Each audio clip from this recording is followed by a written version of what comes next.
Presidente do Conselho Nacional Islâmico Timor-Leste, Ahmad Ali Ayubi, apela para muçulmanos de Timor-Leste a contribuir paz, na estabilidade e a processo de eleição antecipada.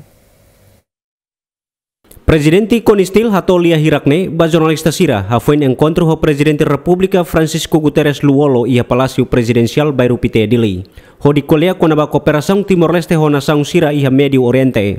Ahmad Hateten, musulmano Timor-Leste, garante processo eleição antecipada, seilau hodiak no sehetan participação máximo husi eleitores Sira. Com a eleição antecipada, ao dolor forte é um apelo ao povo muçulmano, mas que ele husi missa, katak simo saída deitmo que decisão husi presidente da República.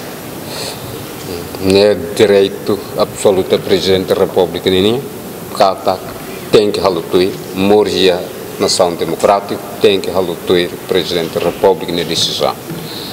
Se deitma contra presidente da República kata contra Mosmarama, tamba presidente da República, povo toma que Timor-Leste maqueta. Então, ita passa para eleição antecipada, nebe ita simo rolarang lua, e ita tem que halo ita ne dever atu voto. Ita nema kau e a missa wato ba povo muçulmano. Antes ne, Presidente República Francisco Guterres Luolo apelamos ba povo tomak atu cria paz no estabilidade, hodi fo sucesso ba eleição antecipada, nebe se halau ia lorong sanulu resin rua fulan mayu tinang ne. Alberto Alves, Tito Livio, GMN.